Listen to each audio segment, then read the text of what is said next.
Hi everyone, today we have a new video review, and as you can see, this time we are going to talk about fresh release from IBG models. This time it comes in 1/35 scale, quite unusual sizing for this brand, but we have a Pz.Kpfw.II Ausf.a3. So as you can see, it's a light tank from World War II in 1/35 scale. It might be an interesting subject for those modelers who don't want to replicate some heavy tanks. And of course we have the final shape of this kit, so in other words, we get the same release as what you will receive if you order it from any good model shop or maybe directly from IBG models. By the way, the set number is 35078, and we have quite a large box with a nice box art here. So here you can see comparison with my hand, and then on the side you'll find also some other kits from the same brand in the same scale. We reviewed some of them as far as I remember, so in case you're interested you can find them just by typing the manufacturer's name in the search. And here we have three marking options on the opposite side. Obviously we will check the marking guide when we will be going through the assembly manual. So this is a top opening box. It's easy to open, and here's what we have inside. As you can see, overall we have, I would say, a typical packaging styling for this brand, and all frames are separated into small portions, I would say, for each separate plastic bag. And as far as I can see, we have the sealed plastic bag, so I will have to use scissors. And in the meantime, I can also remind you that you can support us with a small donation, or maybe just press the like button. It also helps to bring us a bit more forward, and of course so that everyone else notices the video in the YouTube search. Okay, so I opened the first plastic bag, and here we have three plastic sprues. First pair is absolutely identical, so here is what I'm talking about. As you can see, these are drivetrain parts. Maybe I'll show them from both sides simultaneously like that. And as you can see, these are drive sprockets, road wheels here, and everything looks overall quite nice. But we have the rubber sections pre-molded, so you have to use some masks in order to get a nice paint finish, because otherwise it will be really tricky to paint it with a brush. But I know some modelers who actually do it this way, so it's up to you whether you are choosing this approach or maybe something different. So next sprue is slightly bigger. Here we already have large parts. These are actually hull panels, and as you can see, they are molded as a separate sections. So this is quite interesting design, and I think it's due to the boxy structure, boxy design of this tank, so that's why it was easier to make it this way. And it doesn't mean that it will be difficult to assemble due to the separate panels here and there, but still you have to pay attention to the overall fitment. Next we continue with the pair of identical sprues R. Here we have the separate hatches. I guess if they're separate, it means you can open them on your tank, because we also have some features on the opposite side, so it definitely hints on such possibility. And next we continue with the sprue Q. So here we get the turret part. It's actually one piece turret section. As you can see, all hatches are separate. We just saw them, as well as this top section. And of course the front gun mask is also separate, so it will be installed later. Inside, of course, you will not find a lot of features because this is not an interior kit, but still these openable separate hatches, they might be handy for some diorama ideas, so definitely a welcome feature to have in 1/35 scale. Next we have the Ziploc bag, one more, so it will be a bit easier and faster to open it. I just need to understand whether these sprues, all of them are absolutely identical, at least. Well, this pair of the frames carry the same parts. Here you can see the road wheels, and as you can see, again, the overall design, it looks neat, so there are no additional molding problems or something else. It's just a matter of careful assembly of all of this stuff together. Next we continue with the sprue V, and this one is actually provided in quite large amount of sprues. We have 6 of them, so here they are. I will leave only one on the table so that you can see what is molded there. So we have the road wheels, and from what I can notice, we have the guiding pins inside, so it means you have to combine these two circles together in order to get a one road wheel. Quite unusual, I would say, design, and you have to keep in mind this possible gap in between two halves. So definitely do not hurry with such design and pay attention to how it fits all together. Next I'm I think you can hear I'm opening another plastic bag with even bigger plastic sprue. And this one is dedicated to the hull parts from what I can see here.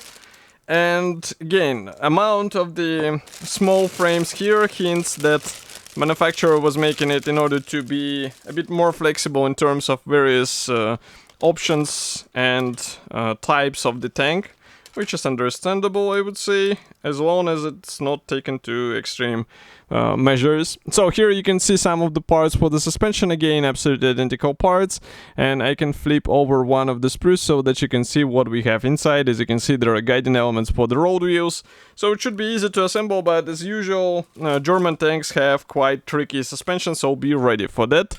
Next we continue with the lower hull section, and you might have heard that this sound hints on the one-piece part. So as you can see, the side walls are pre-molded together with the floor panel, but the rear armor wall and also the front is molded separately, so you have to get them separately, obviously.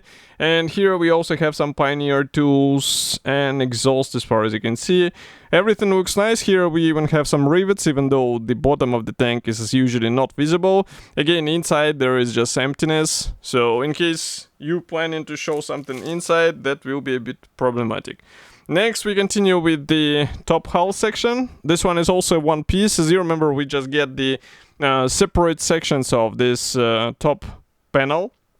And overall it looks quite nice. I like this pre-molded radiator grille, and if we have the separate hatches, maybe they can be opened, even though here on this cover you can see that the hatch is molded in a shut position, so there are not that many possibilities with such design. Here you can take a closer look at this top hull section. Maybe I will also bring it like that, and again we can flip it over. Inside you will not find anything interesting except of maybe some guiding elements, but that's pretty much all what you will get here.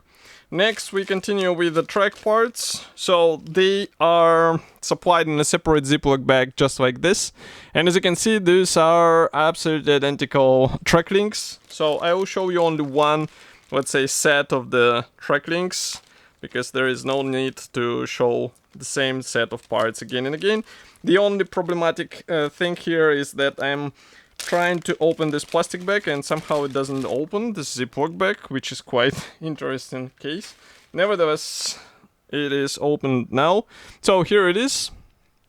The separate track links, as I said. Maybe we can zoom in even closer so that you can see what I'm actually talking about here. These separate track links, well, do not underestimate them, because as you can see, they're barely fitting on my fingertip. They're really tiny, so it might be a good idea to make some assembly jig so that you won't be wasting your time trying to align each of the track links between each other.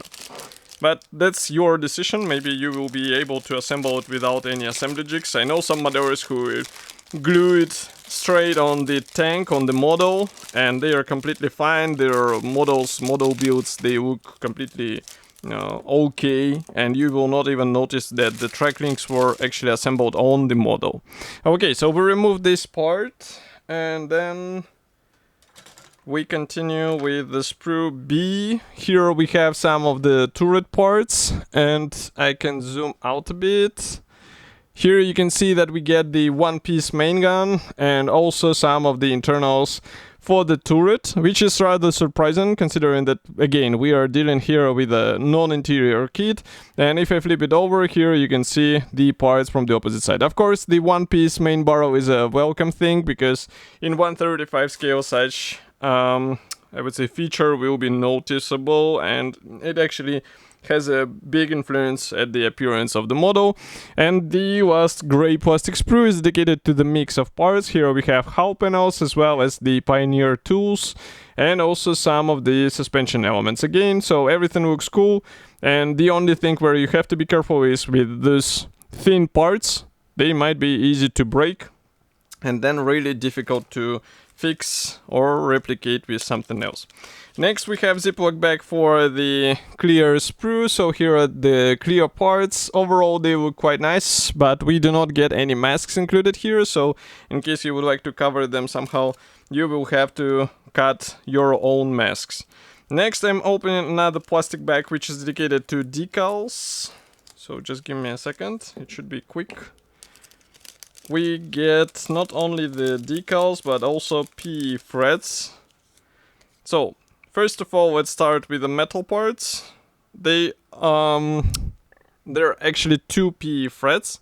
Here they are. One is unpainted gold color, another one unpainted silver color. This one I'm not sure where it will be used, I suppose on some of the hull sections, but here we get a lot of external elements for minor features on the hull, and again it's more than welcome in 1/35 scale, because those fine features actually add a bit more visual interest. And then we get the decals. They are printed in tech mod. Overall quality looks good, but of course some of the symbols can be replicated with airbrush and masks, but it's already up to you whether you would like to go this way or you are fine with the standard out-of-the-box decals, because usually tech mod prints quite nice decals, so that's why I don't see any issue here. Next we continue with the assembly manual. So this one is a large color printed brochure. Maybe I will zoom out a bit more. And on the first page we don't have any history note, we have only the paints chart, so in case you would like to learn more about this tank you will have to do your own research. Next we continue with the parts map. Again, they do not show which parts are unused, so be careful. Assembly process starts with the suspension. Here we also assemble the lower hull section and also some of the drivetrain parts. Next we continue with this road wheel bogies, and those metal parts are actually used for fixing in place those separate bogies, which is rather interesting design, but of course it will be also a bit more, I would say, up to scale, thinner than what you can achieve with a plastic part in this place. Next we continue with the top hull section. Again, a lot of separate panels, I will remind you about this, and also separate hatches. So in case you would like to open something, think about it in advance, so that you do not glue something accidentally in place. Next we continue with the chains. So I can see that this is actually made out of PE parts. The same can be said about this some minor features on the rear section. Here, by the way, you can see the stowage boxes and Pioneer tools getting in place, and here as well. And here, as you remember, German tanks actually had a lot of this stuff on their side skirts, so that's why we get to replicate it here. And then we start with the turret, so again, separate hatches, and I can see that you have to paint the interior details. I'm not sure why, if you will be keeping the hatches closed, but well, it's better to follow the instructions, because as you can see we get actually some of the interior features assembled, and then we have this main hatch molded separately, or not. No, it can be opened, so that's why the interior will be visible, so it might be a good idea to actually open it and maybe place some figurine inside. Here we have first two marking options, and I would say this is a typical German camouflage, so nothing unusual, but well, what you would expect from this tank. And here we have the third marking option with the large number 143, it's from 1941 Eastern Front. So, this kit should be already available, and of course, do not hesitate to write your opinion about such release here in the comment section below. And I will see you in the next video review as usual. Thank you for joining me today, and stay tuned. Bye.